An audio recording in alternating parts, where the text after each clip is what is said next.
गोमांस को मिलाकर समोसे में बेचने का एक बड़ा खुलासा जानकर रह जाएंगे आप भी हैरान। जहां पैसों की भूख में गोमांस खिलाया जा रहा है तो कहीं दुश्मनी में पत्थर और तंबाकू। क्या वाकई समोसे में गोमांस मिलाया जा रहा है? क्या है पूरी कहानी, आइए जानते हैं। गरम गरम टेस्टी समोसे, जब भी दोस्तों इनकी बात होती है तो यार हर किसी को इन्हें खाने का मन कर जाता है। लेकिन क्या हो जब आपको पता चले कि दुकानों पर बिकने वाले समोसे में कुछ ऐसी चीज मिलाई जा रही है जिनके बारे में आप सोच भी नहीं सकते। जी हाँ, गोमांस या कह लीजिए बीफ, और ये तो कुछ भी नहीं। आप कभी तंबाकू और पत्थर मिले समोसों के बारे में भी जानते हैं?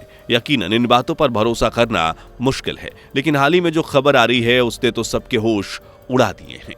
दोस्तों ये बात है 6 अप्रैल 2024 की। बड़ोदरा की एक फेमस समोसे की दुकान जिसका नाम है हुसैनी समोसा सेंटर, यहां पुलिस ने अपनी टीम के साथ छापा मारा। छापेमारी के दौरान पुलिस को यहां से करीब 300 किलो से ज्यादा मांस मिला था। यहां 152 किलो समोसे बनाने का सामान मिला। इसके अलावा पुलिस ने बहुत सी चीजें यहां से कब्जे में ली। वहीं छापामारी के बाद पुलिस ने यूसुफ शेख, नईम शेख, हनीफ भटियारा, दिलावर पठान, मोइन और मोबीन को गिरफ्तार किया।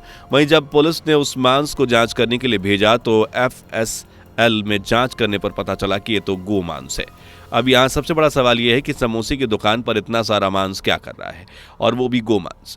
तो हम यहाँ आपको बता दें कि ये गोमांस समोसे में यूज किया जाता था। वहीं हैरानी की बात यह है कि शहर की ये फेमस दुकान है जहाँ कभी भी नहीं लिखा है कि यहाँ मीट समोसा बिकता है, और ना ही लोगों को इस बात की जानकारी थी कि यहाँ गोमांस से मिला समोसा बेचा जाता है। बिना लोगों की जानकारी के पूरे शहर में धड़ल्ले से मीट समोसा बेचे जा रहे थे। बता दें, हुसैनी समोसा सेंटर की फैक्ट्री जहां ये मांस मिलाकर समोसे बनाए जाते हैं, यहां से समोसे को तैयार करके शहर की तमाम दुकानों पर भेजा जाता था, जहां से दुकानदार लोगों को समोसे तलकर ग्राहकों को खिलाया करते थे। आगे की जांच पड़ताल में पता चला कि समोसा सेंटर के मालिक यूसुफ शेख अपने इस धंधे को ऑनलाइन चलाया करते थे। यहां ये ऑनलाइन बुकिंग ऐप के जरिए ऑर्डर लेकर बड़ोदरा के कई इलाकों में समोसे पहुंचाया करते थे। यूसुफ शेख ज्यादा मुनाफा कमाने के लिए गोमांस का यूज तो कर ही रहे थे, लेकिन शायद उन्हें यह पता नहीं था कि अगर उनका ये भांडा फूटा तो उन्हें भारी कीमत चुकानी पड़ेगी। ऐसा ही हुआ। यूसुफ के इस काले चिट्टे को सबके सामने लाने वाली एनिमल एक्टिविस्ट नेहा पटेल हैं, जिन्होंने इस मामले में पुलिस की पूरी मदद की। असल में नेहा पटेल ने पुलिस को यह खबर दी थी कि हुसैनी समोसा सेंटर नाम की दुकान पर बीफ मिलाकर समोसे तैयार किए जाते हैं। इतना ही नहीं, नेहा ने अपनी जांच पड़ताल में जो कुछ जाना वो सब पुलिस के सामने बताया कि शहर में इतनी फेमस दुकान होने के बावजूद यहाँ कहीं भी नहीं लिखा है कि दुकान पर मीट समोसे बेचे जाते हैं। वहीं इसके बारे में जब नेहा ने लोगों से पूछा तो ये भी सच सामने आया कि ये काम लोगों की जानकारी के बिना हो रहा है, जिसके बाद तो इसकी शिकायत करना लाजमी था। साथ ही नेहा ने मांग की कि ऐसे दुकान को तो सील कर देना चाहिए, जिसके बाद पुलिस ने बिना देरी किए हुसैनी समोसा सेंटर पर छापेमारी कर दी और 6 लोगों को गिरफ्तार भी कर लिया। लेकिन यहाँ पर इस पूरी कहानी का असली नायक पुलिस के हाथ नहीं लगा, पर पुलिस ने उसे भी पकड़ने में ज्यादा समय नहीं लिया। चलिए बताते हैं उस खलनायक के बारे में, लेकिन उससे पहले अगर वीडियो को लाइक नहीं किया तो वीडियो को जल्दी से लाइक कर दीजिए, साथ ही चैनल को सब्सक्राइब भी कर लीजिए। पुलिस ने गिरफ्तार आरोपियों से जब पूछताछ शुरू की तो खुलासे में एक शख्स का नाम सामने आया, इमरान कुरैशी। असल में बड़ोदरा के DSP पन्ना मोमाया ने बताया कि जब गिरफ्तार आरोपियों से पूछताछ की गई तब पता चला कि मांस भलेज का रहने वाला इमरान नाम का शख्स उन्हें सप्लाई करता है, जिसके बाद पुलिस ने इमरान कुरैशी के ठिकाने पर भी छापे मारकर उसे पकड़ लिया। लेकिन यहाँ हम आपको बता दें कि जो गोमांस सप्लाई करने के जुर्म में इमरान कुरैशी को पकड़ा गया है वो काफ़ी समय पहले से इस घिनौने काम को अंजाम दे रहा था। पहले इमरान कुरैशी एक मीट एक्सपोर्ट की कंपनी में काम करता था, लेकिन बाद में वो बड़ोदरा जिले में मांस काटकर बेचने वालों के साथ काम करने लगा, जिस दौरान उसकी मुलाकात सभी आरोपियों से हुई। जिसके बाद क्या हुआ, ज़्यादा मुनाफे के चाह में इमरान ने बाकी आरोपियों को सस्ता मांस देने का ऑफर दिया और फायदा किसे नहीं पसंद। इमरान की बात पर फौरन ही आरोपी तैयार हो गए और इसके बाद शुरू हुई मांस की धड़ाधड़ सप्लाई।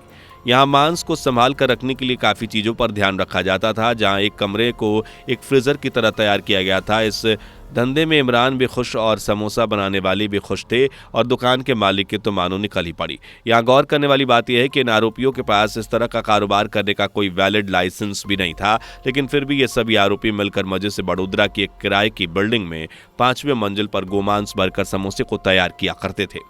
आगे की पूछताछ में यूसुफ ने यह भी बताया कि समोसे का ये कारोबार यूसुफ के पिता ने शुरू किया था, जिसे अब यूसुफ संभाल रहा था। आगे यूसुफ ये भी बताता है कि वो लोग अपने समोसे को गोमांस समोसे इसलिए मिलाकर बेचते हैं क्योंकि ये उन्हें काफ़ी सस्ता पड़ता है, इससे उन्हें काफ़ी मुनाफा भी हुआ करता था। अब तक की जो पूछताछ हुई है उसमें यही सब सामने आया है। वहीं पुलिस लगातार इस मामले की नई खोज में लगी हुई है और साथ ही ये पता किया जा रहा है कि आखिर ये सब काम कब से चल रहा था। वहीं एनिमल एक्टिविस्ट नेहा ने पुलिस को बताया है और ये मांग की है कि ऐसी दुकानों को सील किया जाना चाहिए। साथ ही खाने पीने की दुकानों की चेकिंग नियमित रूप से होनी चाहिए, जिससे कि ऐसे व्यापारियों को खौफ में रखा जा सके और ये अपने काले धंधे फिर से शुरू ना कर दें। दोस्तों, जहां एक तरफ मांस से भरे समोसों को पकड़ा गया, वहीं महाराष्ट्र के पुणे में एक और हैरान कर देने वाला मामला सामने आया। ये मामला भी समोसे का ही है। वाकई सोचने वाली बात है कि आखिर इन सप्लायर्स और समोसा बेचने वालों को हो क्या रहा है। क्या ये पैसों की भूख में अपनी इंसानियत को ही खो देंगे और खो ही रहे हैं, क्योंकि बिना बताए लोगों को गोमांस खिलाना ये किसी बड़े पाप से कम है क्या। वहीं हद तो तब हो गई जब एक कॉन्ट्रैक्टर ने गुस्से में समोसा में तंबाकू और पत्थर मिला दिए। जी हाँ, आपको बिल्कुल सही बात हम बता रहे हैं। असल में महाराष्ट्र के पुणे में एक कंपनी की कैंटीन में समोसे के अंदर तंबाकू और पत्थर और कई सारी चीजें बरामद हुई और इस मामले में पुलिस ने एक आरोपी को गिरफ्तार भी कर लिया। वहीं 5 लोगों के खिलाफ FIR भी दर्ज की जा चुकी है और इतने बड़े कदम उठाने के पीछे वजह सुनकर आप हैरान रह जाएंगे। बताया जा रहा है कि इन आरोपियों ने कंपनी द्वारा कॉन्ट्रैक्ट कैंसिल करने की वजह से नाराज होकर ये बड़ा फैसला लिया था। ये मामला 27 मार्च को सामने आया, जिसमें पता चला कि ये समोसे पिंपरी चिंचवाड़ स्थित एक पॉपुलर ऑटो कंपनी को सप्लाई किए जाते थे। पुलिस की पूछताछ में यह मामला सामने आया, तब पता चला कि समोसे में तंबाकू और पत्थर भरने का खेल कारोबार की दुश्मनी से हुआ। पूछताछ में पता चला कि ऑटोमोबाइल फॉर्म कैंटीन में खाने पीने की सप्लाई करने की जिम्मेदारी एक कैटलिस्ट सर्विस सॉल्यूशन लिमिटेड को दी गई थी और कैटलिस्ट सर्विस ने ऑटो कंपनी में समोसा सप्लाई करने के लिए मनोहर एंटरप्राइजेज नाम की कंपनी को कॉन्ट्रैक्ट दे रखा था, जहां ऑटो फॉर्म के कुछ कर्मचारियों ने समोसे में गुटखा और पत्थर जैसी चीजें मिलने की शिकायत की थी। ये मामला पुलिस तक पहुंचा, जहां खिचली पुलिस स्टेशन के अधिकारियों ने इन मामले में अपनी जांच पड़ताल शुरू की। इस मामले में जब मनोहर एंटरप्राइजेज ने कर्मचारियों से बातचीत की, तब पता चला कि फिरोज शेख और विक्की शेख नाम के 2 वर्कर्स ने ऐसा किया और उन्होंने ही समोसे में गुटखा पत्थर भरे थे, जिसके बाद पुलिस ने ज्यादा देरी न करते हुए IPC की धारा 328 धारा 120B के तहत केस दर्ज किया। वहीं पूछताछ करने में पता चला कि ये दोनों ही SRA कंपनी के वर्कर हैं, जो मनोहर एंटरप्राइजेज में सप्लाई होने वाले समोसे में मिलावट करते थे। असल में कुछ समय पहले ऑटो फॉर्म का कॉन्ट्रैक्ट SRA के पास था, लेकिन उनके भेजे गए नाश्ते में बैंडेज मिलने पर यह कॉन्ट्रैक्ट कैंसिल कर दिया गया था। इसी वजह से दूसरी कंपनी को बदनाम करने के लिए यह बड़ा कदम उठाया गया था। दोस्तों, पैसे की भूख इंसान से क्या क्या नहीं करवा रही है। वैसे वीडियो कैसी लगी कमेंट करके जरूर बताइए। वीडियो को लाइक शेयर कर दीजिए, चैनल को सब्सक्राइब भी करके बेल आइकन को दबा लीजिए। मिलते हैं अगली वीडियो में, तब तक के लिए बाय बाय। दोस्तों, आपको स्क्रीन पर 2 और वीडियोस दिखाई दे रही हैं, जिसे देखने के लिए स्क्रीन पर क्लिक करें।